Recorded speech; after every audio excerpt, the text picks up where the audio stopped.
Season 2 does not waste time. Right from the opening, it scatters small but intentional details that build a sense of unease around Lumon's world. At first, these moments seem minor. From Zufu's Chinese restaurant in episode 2, '06 appears almost like background filler. But they are not random.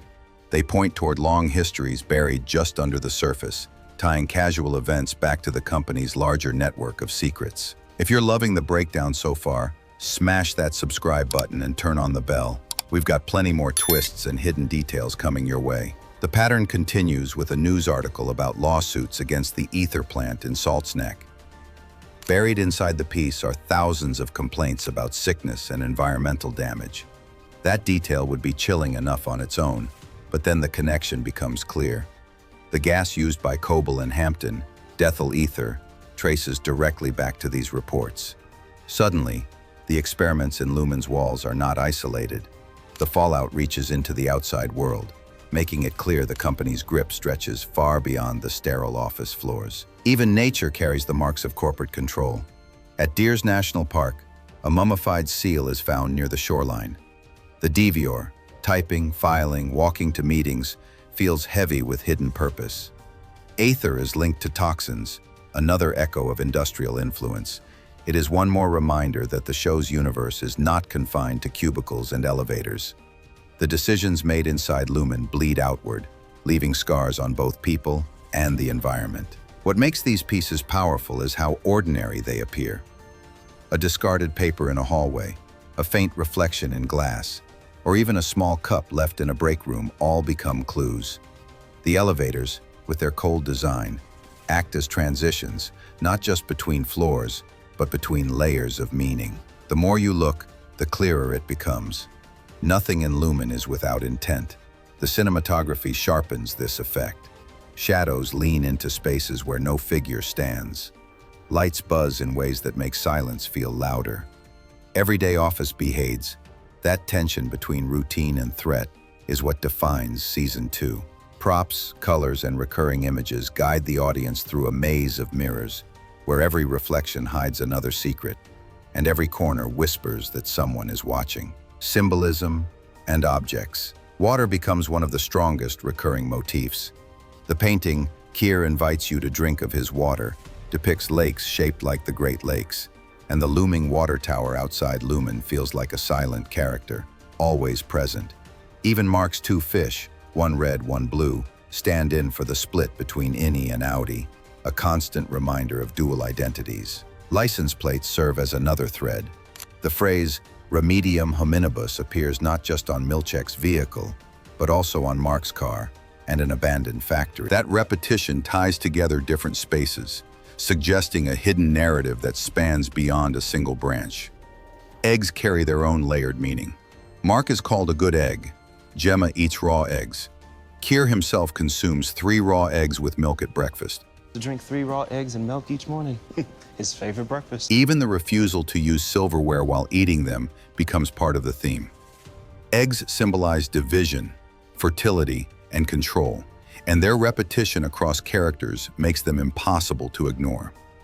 Season 2 thrives on this use of objects. A cup, a plate, a piece of art, even a simple meal, all are heavy with significance. Each one adds to Lumon's hidden logic, showing how control is built into the smallest details. By weaving symbols into everyday life, the show deepens its story of manipulation and duality, making the environment itself a key player in the lives of its employees. Posters and sounds. The walls of Lumon's break room don't just hold posters, they hold riddles dressed up as cheerful slogans. Phrases like, "I'm a frolic-aholic," or "Be ever merry beehive" look like harmless motivational art, but they function more like coded instructions. Each one hints at company protocols, Kier's unpredictable moods, and the quiet behavioral rules that no employee dares to question. Even the walls seem alive, whispering Lumon's authority. That isn't just metaphor.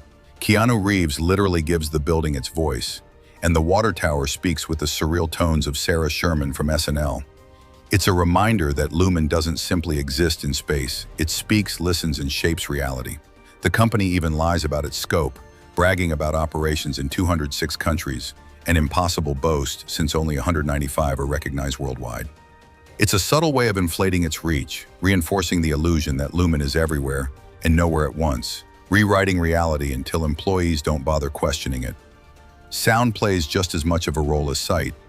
When Gordon Lightfoot's The Wreck of the Edmund Fitzgerald plays in episode 205, it isn't just a song, it echoes the fate of doomed crews, the lurking sense that whole lives vanish without explanation. Miss Hong's theremin adds another layer, producing strange, wavering tones directly tied to reintegration. Those eerie frequencies blur the line between memory and manipulation, making sound itself an instrument of control. Even something as harmless as a coffee mug or the beers in Mark's fridge reflect the company's obsession with duality. Every sip, every tune, every poster is more than background. It's a breadcrumb pointing to Lumen's hidden machinery. Branch differences. The different branches of Lumen are more than separate office spaces. Each one feels like its own world, with different rules, resources, and ways of keeping control. When Wendelin arrives in MDR as a replacement, she carries a white ball and a silhouette of herself. These objects might look like personal quirks, but they are not random. They tie her to her past branch and remind us that identity inside Lumen is shaped as much by the things you hold as by the tasks you perform. Even a small clash between Wendelin and Mark carries weight. On his first day back, they argue about the strange color pus. At first it seems like simple banter, but the detail lingers. When Wendelin later wears a bold purple outfit, the earlier moment feels more pointed. It shows how small details in Lumen are never just background noise. They mark territory, test relationships, and carry emotional weight that stretches far beyond the surface. Dario, another employee, highlights these differences further. Instead of Mark's glass figure, Dario has a wooden one. That change says something about his branch. Fewer resources, more restrictions, but also a culture that adapts with what it has. Even the plates used as faces in his office reflect this idea. Scarcity mixed with creativity. Lumen may shape its people through strict rules, but the environment also forces each branch to develop its own ways of coping. The files Dario works on add another layer. He handles Marocas, not Gemma Allentowns. It is a small distinction, but it shows how branches are kept apart. Boundaries are drawn carefully, and every file, every task, reminds employees where they belong. The branches become small ecosystems, each with its own pressures and rhythms. The season makes it clear that control at Lumen is not only about following instructions. It seeps into culture, objects, appearances, and even the way people argue about colors. Mysterious figures. Season 2 also introduces you to quiet but unsettling figures. When Mark steps off the elevator, a man simply stands behind him, credited as Man in Hallway. He does nothing but watch, yet his silence says everything. Observation is constant here. Other details strengthen this mood. Milczek's Japanese pruning tools suggest a life outside the office, but one that feels just as carefully managed. The Kier Chronicle, with its sprawling 5,193 volumes, twists timelines and feeds confusion. Even photographs of innies, borrowed from moments in real history like Eisenhower's trip to Brazil, blur the line between truth and fiction. Shadows, reflections, and even background characters add to this atmosphere. Season 2 thrives on these details, pulling the audience into a world where nothing is casual, and every corner might be hiding meaning. Hidden clues. Season 2 scatters clues in plain sight, daring you to notice them. What first looks like background noise soon clicks into place with intent.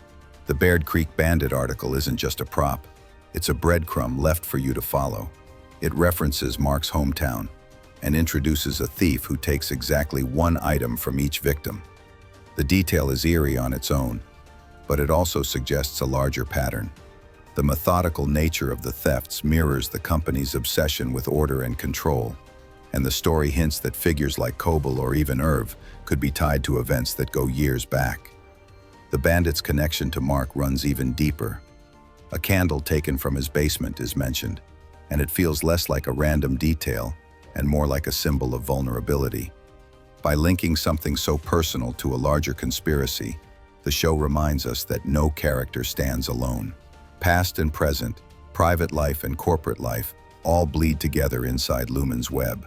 Art becomes another way the season communicates what cannot be said out loud. Keir pardons his betrayers, illustrated by Danny Avellis, shows up not just as artwork, but as a recurring presence, appearing in Lumon's security office and even on Irv's employee list. The placement is deliberate, reinforcing the idea that betrayal, loyalty, and forgiveness are not abstract concepts, but daily realities inside the company. Dylan's cartoons, too, carry a coded meaning. His marching band performances fold in references to microscopic invasions and reintegration echoes, turning music and movement into subtle warnings. In Lumon, nothing exists purely for decoration. Paintings, sounds, and props are signals designed to reward viewers who are paying attention. This layered approach makes watching the season feel like solving a puzzle. Every detail could be symbolic. Every object could connect to fate. The complexity is part of the thrill.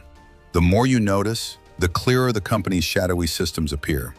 Office oddities. You've noticed it too. Season 2 takes the ordinary and makes it crawl under your skin. A stapler disappears, then shows up like nothing happened.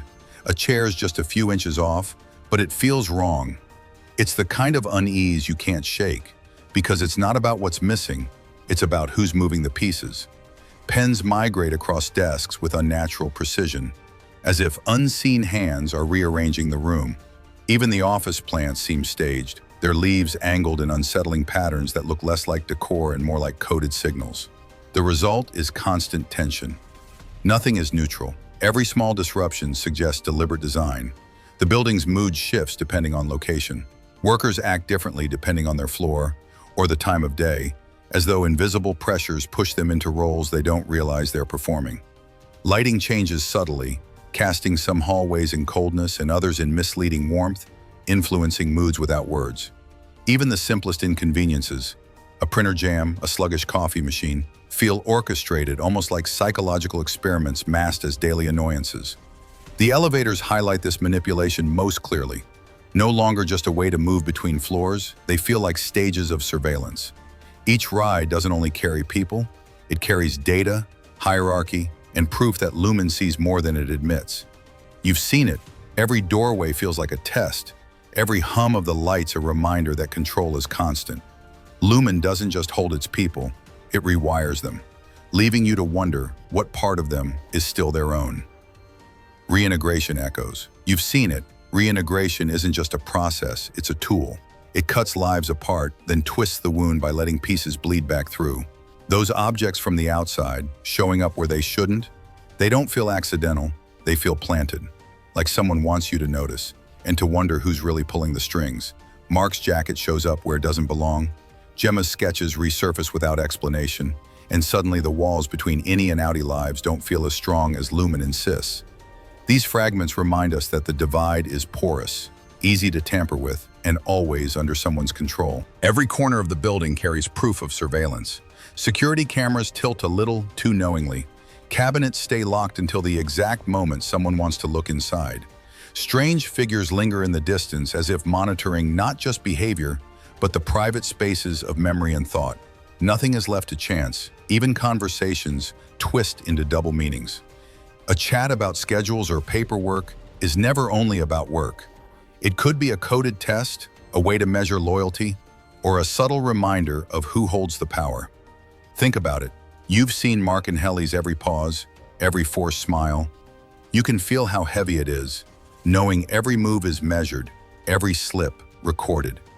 That's the gut punch of this season. It forces you to ask yourself what's left of your choices when a company decides even your silence belongs to them. Secret rooms. The walls of Lumon aren't just walls, they're traps. You think you're walking into a hallway, but it swallows you whole. Every locked door and numbered room feels like the building itself is playing along with the experiment. When Mark stumbles into a storage area filled with old reintegration props and framed photographs, the message is clear. This has been happening for decades.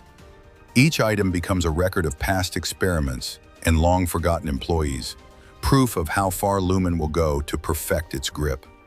These hidden rooms are never neutral. Colors repeat in careful patterns. Shapes reappear like coded warnings. Even the placement of a single feels intentional. The architecture becomes a weapon, steering curiosity while punishing it at the same time. Step too far into Lumon's hidden spaces, and you'll find answers, but at a price. Every locked door isn't just a barrier, it's a dare. How much truth are you really ready to face, and what will it cost you to open it? Behavioral experiments. Season 2 shows you the game for what it really is. Lumon isn't just managing people, it's playing with them. Even the tiniest things like the height of a chair turn the office into one big experiment you can't escape. It looks like nothing, but it forces employees to sit differently, to work at a new angle, to adapt. Elsewhere, monitors flicker at just the right frequency to cause a faint distraction. Barely noticeable, but enough to shape mood and focus. None of this happens by accident. It is all logged, studied, and dissected as if human beings were just lab mice dressed in ties and name badges. Even breaks aren't safe. Games, relaxation periods, and snacks are structured with a hidden purpose. One group is rewarded, another is ignored, and soon you see rivalries forming between departments. Small choices snowball into tests of loyalty and conformity.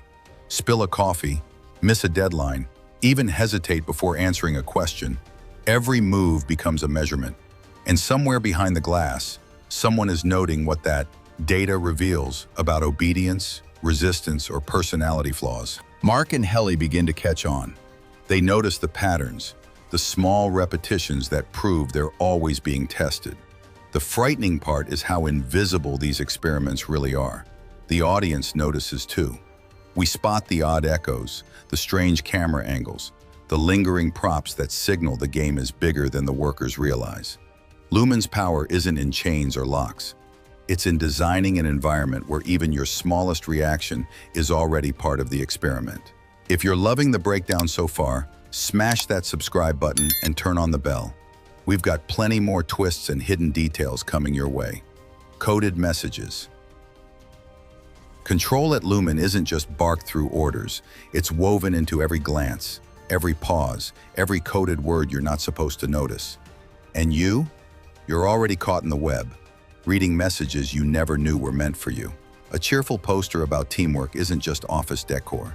It quietly references an employee's past failure, a reminder disguised as motivation. A casual chat about paperwork doubles as a test of clearance and trust. Even something as simple as an elevator light becomes a coded marker, telling those in the know what's coming next. Sound plays its part too. The hum of air vents, the shuffle of shoes, the whir of unseen machines.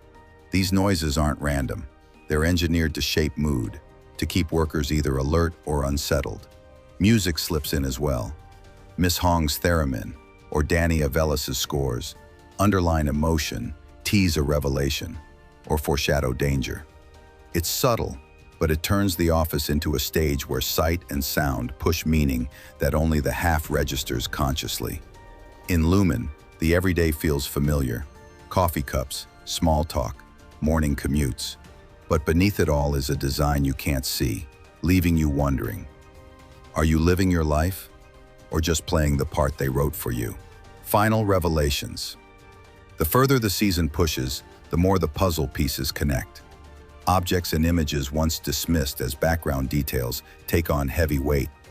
The red and blue fish, the eggs that keep resurfacing, the strange license plates. Together they build a secret language, one that links identity to control and memory to surveillance.